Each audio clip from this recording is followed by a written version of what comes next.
하시죠. 네, 안녕하십니까. 안녕하십니까. 개미센터고요. 네.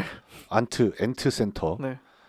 개미의 이제 뇌피셜로 알려드리는 네. 제 개인적인 의견이라는 거 우선 말씀드리고요. 투자의 선택은 본인에게, 투자의 책임. 네, 저희는 투자 본인에게 있고요. 저희한테 뭐 얻어가실 건 많이 없을 것 같습니다. 그냥 재미로 들으시면 될 것 같습니다. 네네, 맞아요. 그게 제일 좋고요. 네. 그 이제 가족 같은 투자, 가치 투자. 가족 같은 가치 투자. 그 가족 아니 가치 투자하면 생각나는 사람이 워렌 버핏이잖아요. 그렇죠, 그렇죠. 그 워렌 버핏의 스승이 있어요. 그 워렌 버핏의 스승이 있는데 벤자민 그레엄이라는 사람이 있고요. 네. 그분이 이제 책을 하나 썼는데 그게 현명한 투자자라는 책이고요. 네네네. 그 웬만한 게 그러니까 코로나 때 또는 최근에 이제 주식에 입문하시다 보면 여러 가지 책을 접하실 텐데 한 번은 스쳐가시게 될 책입니다. 약간 좀 클래식 바이블? 네. 약간 이런 느낌이죠. 한 번쯤은 읽어봐야 된다고 누구나 말하는 책이고요. 네네네. 그래서 근데 사실 제가 봤을 땐 그걸 다 읽어보신 분들은 몇 명 안 될 것 같고요. 그렇죠. 책을 사신 분들 중에서 네. 되게 두꺼워요 책이. 맞아요. 그리고 처음 만약에 주식에 입문하셨을 때 읽는다면 이게 무슨 소리야 할 정도로 이렇게 막 설명을 엄청 친절하게 해주는 책은 아닙니다. 네. 그러니까 어느 정도 지식이 있다는 전제하에 이제 진행이 되는 책이기 때문에. 근데 이게 가끔 가다가 보면은 이제 가치 투자랑 장기 투자를 헷갈려 하시는 분들이 좀 있어요. 우선 이걸 좀 짚고 넘어가면 가치 투자하고 장기 투자는 엄연하게 다른 얘기입니다. 네. 가치 투자는 회사에 가치가 있다고 생각을 하는 거예요. 예를 들면 뭐 지금 삼성전자가 시총이 500조 정도 되나요? 거기서 뭐 왔다 갔다 할 것 같은데 어떤 사람은 그 삼성전자의 회사의 가치를 500조로 생각을 하는 거예요. 네. 그럼 500조 하던 회사가 어느 날 뭐 하루 만에 내일 딱 시장이 열렸더니 누가 계엄 선포해갖고 490조가 될 수 있잖아요. 그렇죠. 근데 계엄 선포랑 회사의 가치는 관계가 없잖아요. 그렇죠, 그렇죠. 본질적인 가치랑 관련이 없죠. 그렇죠. 계엄 선포에서 뭐 삼성전자의 회장을 끌어내리거나 뭐 경영권을 침탈한다거나 공장의 문을 닫게 한다거나 이런 게 아닌 이상 회사의 가치는 사실상 변화가 없죠. 그 삼성전자는 이제 뭐 수출을 계속 할 것이고 반도체를 팔 것이고 그러니까 그러면 그 가치보다 낮아졌지 않습니까? 그럼 490조가 됐으면 그 가치에 사서 500조가 돌아왔거나 또는 510조가 됐을 때 팔아라 하는 게 가치 투자고요. 네. 장기 투자는 예를 들어 삼성전자가 지금은 500조지만 10년 뒤에는 1000조가 갈 거고 15년 뒤에는 2000조가 갈 거라고 믿으면 삼성전자 주식을 사서 내일 480조가 되었건 내일 모레 450조가 되었건 팔지 않는 거예요. 또는 550조가 되었던. 네. 그러니까 10년 뒤나 15년 뒤에 삼성전자가 2배, 3배가 갈 거라고 믿으면 장기 투자를 하시는 거고 가치 투자를 하시면 내가 지금 삼성전자의 가치를 500조로 보는데 갑자기 뭐 여러 사건이 터지면서 그냥 가치의 변동은 없지만 뭐 주식의 가치가 450조에 거래가 된다. 그럴 때 사서 500조에 팔거나 또는 시장이 미쳐 돌아갈 때가 있어요. 갑자기 사람들이 삼성전자가 HBM4를 만들었다. 네. SK 하이닉스를 제꼈다. 이런 막 호재가 들립니다. 그러면 이제 막 550조. 네. 당장 뭐 판 것도 없는데 그런 소식 하나에 600조까지 가는 경우가 있어요. 네. 그러면은 그때 이제 또 주식을 팔게 되는 거고요. 그래서 이게 가치 투자와 장기 투자의 차이인데 왜 가치 투자와 장기 투자를 보통 헷갈리시냐면 어느 날 삼성전자가 450조 됐어요. 제가 개인적인 판단으로 봤을 때 삼성전자는 500조예요. 그래서 450조에 들어갔어요. 다음날 430조가 되는 거죠. 다음날은 또 420조가 됩니다. 흔한 일이죠. 다음날은 또 410조가 됩니다. 오이씨. 이제 그러면 이제 슬슬 생각하게 되는 거죠. 야 이제 물을 타야 되는구나. 그렇죠. 분명히 내가 봤을 때는 500조인데 시장이 잘못됐다. 네. 시장의 판단이 이거는 삼성을 너무 저평가하고 있는 거다. 네. 싶어서 내가 물을 타는 순간 390조가 됩니다. 더 타죠. 그럼 이제 타다가 보면 어느 순간부터 타도 티가 안 나. 타도 이제 뭐 탔더니 막 1% 떨어지나 뭐 이 정도 수준까지 가게 되면 자기 수준에서 그렇죠. 그럼 이제 강제적으로 장기 투자하게 됩니다. 보통 그런 케이스가 많죠. 네. 이게 내가 원하지 않았는데 네. 그래서 사람들이 얘기하는 게 그거죠. 아니 가치 투자하지 않았느냐 장기 투자하지 않았느냐 한국장에서 그게 되냐. 사람들이 착각을 하는 게 억지로 장기 투자를 하다 보니까 일단 가치 투자로 시작을 했는데 장기 투자를 하다 보니까 헷갈려 하는 거예요. 하지만 장기 투자와 가치 투자는 엄연히 다르다. 내가 진짜 장기 투자하기로 먹었으면 지금 당장 올해는 뭐 내가 410조, 500조의 가치를 가진 회사를 390조에 거래되는 꼴을 봐야 돼도 10년 뒤에는 1000조가 될 거다. 그럼 장기 투자로 가시는 거고요. 그렇죠. 아니 나는 분명히 가치 투자해서 450조, 야 10%가 빠져서 나는 샀는데 20%가 빠지면 어쩌란 얘기냐. 그러면 이거는 어쩔 수가 없다. 밸류에이션이 잘못된 거죠. 하지만 이제 그거는 시장이 잘못됐냐 내가 잘못됐냐를 논해봐야 대부분 내가 잘못했다. 따져봐야 어떻게 네. 물린 돈 누가 돌려줍니까? 뭐 내가 잘못한 거지. 그런 걸 이제 가족같이 투자했다고 얘기하는 건데. 시장은 무조건 옳더라고요. 그럼요. 네. 이제 그래서 이제 물을 타라는 게 이제 그런 건데. 그래서 가치 투자가 정확히 뭐냐면 벤자민 그램이 이런 얘기를 했어요. 세이프티 오브 마진 오브 세이프티라는 말을 했어요. 네. 마진을 남겨라. 네. 마진 오브 세이프티를 이제 상정을 하고 네. 이제 주식을 사라라고 한 말이 이게 뭐냐면 이걸 많이 헷갈려 하실 때도 있는데 무슨 말이냐면 첫 번째로 가치 투자가 뭐냐면 아까도 말씀드렸지만 가치보다 내려와서 사는 거잖아요. 네. 그 마진 오브 세이프티는 뭐냐면 야 거기가 바닥이 아니야. 지하가 있을 수 있으니까 좀 더 기다려봐라는 말을 하는 거예요. 그러니까 지금 10% 세일이 들어갔잖아요. 삼성전자가 450조로 네. 시총이. 잘 생각해봐. 20%가 더 떨어질 수 있으니까 마진을 더 안전하게 가. 안전장치를 둬라. 네. 야 바닥이 아닐 수도 있어. 네. 야 지하가 있을 수 있으니까 지하를 한번 기다려봐. 네. 그래서 거기서 만약에 10%를 나는 이 450조가 10% 정도 할인이 된 가격에서 나는 10%를 더 주겠어 하고 20%가 떨어졌으면 이제 한 100조가 떨어지는 거 아닙니까? 그럼 400조 살 거야. 이제 그게 이제 마진 오브 세이프티. 그 마진을 둬라. 세이프티 안전장치를 둬라라는 게 이 사람의 이 벤자민 그램의 가르침입니다. 한마디로 어려울 게 없어요. 가치보다 싸게 사라. 근데 그 가치가 싸졌다고 해서 그게 바닥이 아닐 수 있으니 찐바닥을 기다려라. 그 가치를 판단하기가 사실 너무 어렵죠. 어렵죠. 네. 이거 개인이 하는 거고 이 사람도 공식을 알려주진 않았어요. 네, 그렇죠. 그래서 그 다음 방식으로 이제 뭘 알려줬냐면 이제 그런 가치를 그러니까 판단할 수 없는 사람들이 이 방법을 쓰는 거예요. 달러 에버리징이라는 게 있습니다. 그러니까 매달 어느 날이 오면 예를 들어 월급 날이 오면 그냥 정해진 금액만큼 사라. 그러면 평단이 맞춰질 거다. 한마디로 뭐냐면 이 양반도 그런 얘기를 하는 거예요. 네가 찐바닥을 못 잡겠으면 장기적으로 물을 타라. 달마다 물 타라 그냥. 달마다 그냥 오르건 떨어지건 그냥 물을 타고 기다려라. 그렇죠. 사실 그 요즘 많이들 하시는 그 미국 ETF, 네. 뭐 S&P라든지 네. 뭐 나스닥 그런 ETF들 있잖아요. 그렇죠. 사실 기본적인 투자 전략은 그런 적립식 투자. 네. 초장기적으로 봤을 때 우상향할 거니까. 그렇죠. 네.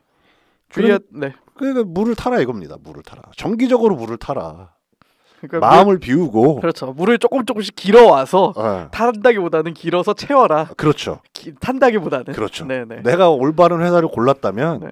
그게 오늘이 될지 내년이 될지 내후년이 될지 모르겠지만 네.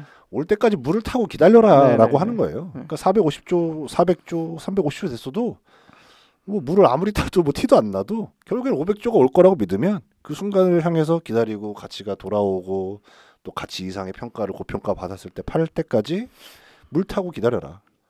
그냥 어려운 말이 아닙니다. 가치 투자라는 게. 그냥 우리가 할 수 있는 그런 얘기를 하고 있는 거예요. 마음이 힘들죠. 이제 그게 힘든 겁니다. 그렇죠. 근데 사실 이제 이건 제 경험담인데 대부분의 문제는 뭐냐면 그 장기 투자를 강제로 많이 하시잖아요. 그렇죠. 이제 한 마이너스 한 20%, 뭐 10%, 그렇죠. 50% 뭐 심하게는 네네네. 어쩔 수 없이 이거 팔면 진짜 이제 손실이 실현이 되니까. 실현이 되니까 못 판단 그렇죠, 말이죠. 그렇죠. 아니, 사실 저도 조금 해봤지만 이게 올랐을 때 파는 것보다 떨어졌을 때 파는 게 훨씬 힘든 것 같아요. 근데 그 반대로 해야 되는 겁니다. 사실. 그렇죠. 사실 그렇게 해야 되죠. 근데 이제 가치 투자를 했다. 네. 나는 올바른 회사를 했다. 그럼 손절은 하실 필요는 없어요. 네. 왜냐면 나는 이제 물 타면 되니까 탈 수 있는 만큼 가치가 돌아올 때까지 물 타면서 기다리면 되니까. 전제가 그겁니다. 올바른 회사를. 그렇죠. 그 올바른 가치 측정이 됐다는 전제하에. 왜냐하면 그게 우상향을 해야지 이게 결국에는 내가 원하는 가치 이상이 오는 거니까. 그렇죠. 만약에 500 우하향하는 회사를 고르면 네. 그냥 물 타다 같이 죽는 거예요. 만약에 내가 500조라고 판단을 했는데 실제로 이게 스캠이고 100조짜리 회사면은 애초에 그렇죠. 전제 자체가 그렇죠. 성립할 수가 없는 거잖아요. 그렇죠. 그럼 나는 100조가 올 때까지 물 타다 보면은 이제 뭐 마이너스가 몇 프로입니까 거의. 그렇죠. 뭐 80%네요. 아, 그렇죠. 80%의 손해를 보는 거는 마이너스는 이거는 뭐 웬만해서는 물 타서 안 되는 일이고 어쨌든 그 강제 장기 투자는 네. 잘 참으시는데 네네. 문제는 뭐냐? 내가 회사도 잘 집었고 그냥 가르치는 대로 뭐 물까지는 안 탔지만 가치가 회복될 때까지 기다리고 있다가 가치가 회복되는 순간 팔아버린단 말이에요. 그럼 증권사만 좋은 일이죠. 나 다시는 주식 안 해 이러면서 팔아버린단 그렇죠, 말이죠. 그렇죠. 근데 그러면 안 돼요. 오르는 순간을 잘 참아야 됩니다. 그것도 참아야 된다. 근데 그걸 못 참아요. 그렇죠. 왜냐? 언제 떨어질지 모르니까. 왜냐하면 그 물을 타오던 과정이 매달 혹은 매주 네. 물을 길어서 거기를 채우던 과정이 얼마나 고통스럽습니까? 그렇죠. 내가 다시는 물을 타지 않으리. 그 고통을 다시 느끼기 그렇죠, 싫으니까 그렇죠. 이제 안 한다. 은행 이자보다 못한 가격에 그냥 네. 한 4% 5% 수익 났다 그러면 아니면 또는 예를 들어서 마이너스 원금만 됐으면 원금만 됐으면 또는 그렇죠. 마이너스 5%만 돼도 그렇죠. 이 정도면은 그냥 수업료로 생각하자. 자기 합리화. 여기서 이제 가치 투자를 포기하고 나간단 말이죠. 네. 근데 그러면 안 되고 올바른 회사를 선택했다면 다시 말씀드리지만 물 타고 기다리다가 해야 됩니다. 근데 또 이것도 하나 고려하셔야 돼요. 그 가치가 너무 고평가가 돼 있을 때도 있잖아요, 회사가. 네네. 예를 들어서 포스코 철강, 네. 철강 포스코가 네네. 옛날에 한창 막 고점 찍었을 때 한 48만 원인가 뭐 이렇게 찍었을 때가 있었어요. 네. 10년 전인가 네. 뭐 그때 한창 잘 나갈 때. 그건 제가 봤을 때 광기에 모든 사람들이 그냥 베팅하듯이 그 고점을 찍은 거거든요. 그럼 그건 그 회사의 가치가 아니잖아요. 그렇죠. 근데 얼떨결에 야 포스코가 괜찮다고 탔더니 그게 고점이야. 그건 가치 투자가 아닙니다. 그때는 막 그러잖아요. 야 지금 막 예를 들어서 당시에 고점이 45만 원이라고 칩시다. 40만 원이야. 40만 원에서 막 사람들이 그러는 거예요. 야 포스코 안 망할 거고 앞으로 무슨 사업할 거고 저런 사업할 거고 앞으로 들어올 수익이 얼마고 이렇게 해서 내가 딱 40만 원에 들어가서 45만 원 갔어. 네.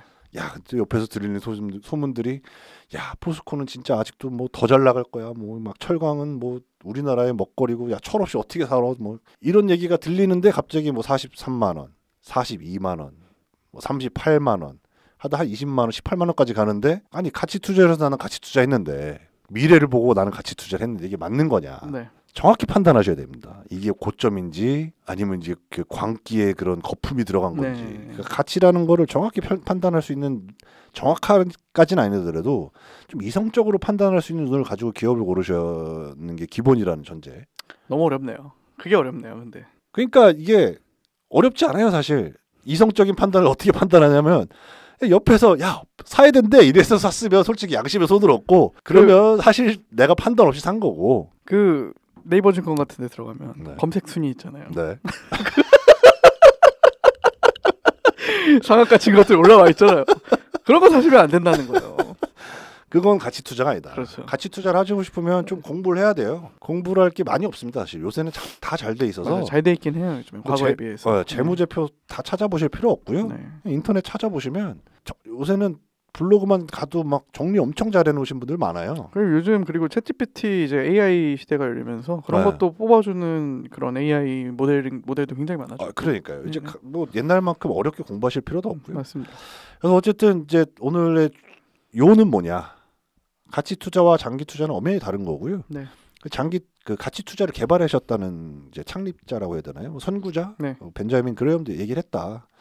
안 되겠으면 저점 못 잡겠으면 적립해라, 물 타라. 달마다 물 타라. 네. 그게 안전 마진의 얘기고요. 안전 마진의 이제 저점. 찐바닥이 어디냐? 웬만하면 찐바닥을 좀 기다려라. 저는 미국 지수의 적립만 해도 상위 5% 이내에 들 수 있다고 생각합니다. 개인적으로는.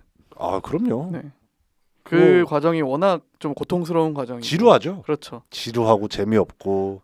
네. 그게 쉽지 않은 게 뭐냐면 아니 이게 어쨌든 주식 살려면 들어가잖아요. 뭐 S&P를 사던 네, 뭘 맞아요. 사던 들어가면 갑자기 뭐 플러스 80% 이런 게 보이거든요. 그런 것도 있고 그 매번 그 호가창에 그 저기 뭐첫 창에 뜨잖아요. 네. 상승률 해갖고 네, 네. 오늘의 상한가 해갖고 맞아요. 1, 2, 3위, 5위 뜨잖아요. 뭐 테슬라 이런 거 하루 뜨면 이제 오 테슬라를 역시 개별주를 해야 되나 이러면서 이제 또 국장도 이제 보면 맞아요. 제가 말씀드렸잖아요. 30% 오른 거 딱 네. 클릭해서 딱 들어가 보면 네. 오늘 30% 올라온 게 아니라 뭐 엊그제부터 30% 올라왔고 약 90% 100% 뭐 3일 만에. 그렇죠. 상한가 3번이면 2배가 넘어갑니다. 네. 상한가 2번 맞은 거, 뭐 3번 맞은 거 이렇게 보면 네. 그러다가 나는 S&P 500으로 영원히 물 타야지라고 했던 수익률을 보면 막 4.8%. 야 이게 내가 여기다 500 넣었으면 네. 그러면 야 이게 1,500인데. 왠지 지름길인 것 같거든요. 그러니까요. 네. 그렇게 해서 골로 가신 분 많습니다. 네. 그래서 어쨌든 오늘은 가치 투자에 대해서 얘기를 좀 했고요. 가족 가치 투자하시면 안 됩니다, 여러분. 노력을 많이 해야 돼요. 네. 쉽지 않지만 요새 그런 말 많이 사라졌잖아요. 뭐 파이어족, 아유 경제적 그렇죠. 네. 싹 들어갔지 않습니까? 싹 들어갔죠. 지금 공부를 시작하시면 됩니다. 지금부터 이제 싹을 틔우시면 되고요. 앞으로 이제 좀 이제 주식 관련해서 조금 투자 관련해서 얘기를 좀 할 건데 네. 제가 보니까 이게 약간 영어 공부 같은 것 같아요. 제가 살면서 남들한테 진짜 많이 들었던 말 중에 하나가 뭐냐면 영어 공부 어떻게 하셨어요?라고 물어봐요. 제가 영어를 그렇게 막 엄청 잘하진 않지만 그래도 좀 공부해서 어느 정도는 하는데 물어보면 알려줍니다 다. 근데 그렇게 따라가기가 쉽지 않죠. 지루하고 그렇죠. 재미없고 고통스러운 과정이죠. 시간도 오래 굉장히. 걸리고 저도 주식을 잘 모르고 네. 아직도 잘 모르고 공부하고 있지만 네. 근데 가끔씩 얘기하다 보면 그런 거 있잖아요. 이것 정도는 좀 알고 주식을 해야 되는 건 아닌가라는 생각이 들게끔 하는 친구가 있어요. 네. 지인 중에 네네. 제 친구가 있어요. 네. 설명을 해주면 그렇지 했는데 물어보면 이제 뭐 테마주 사시고 못 잊고 뽕 마시죠 진짜 이거. 그 도파민을 못 잊고. 그렇죠. 네. 근데 보통 도파민과 먼 거는 사람들이 회피하죠. 그렇죠. 어쩔 수 없다. 오늘 방송은 개미센터였고요. 네. 앞으로 이런 방송 조금 좀 제가 해보도록 하겠습니다. 네, 좋습니다. 건강과 돈 뭐 있겠습니까? 나이 먹으면 두 개가 다죠. 전부네요. 네. 네, 매주 목요일마다 로우 탈러의 방송 팟빵에서 오디오 컨텐츠로 들어보실 수 있으시고요. 유튜브 샘스 타일러 채널에서 영상 컨텐츠로 만나보실 수 있으시니까 좋아요와 댓글, 구독 부탁드리도록 하겠습니다. 감사합니다, 여러분. 감사합니다.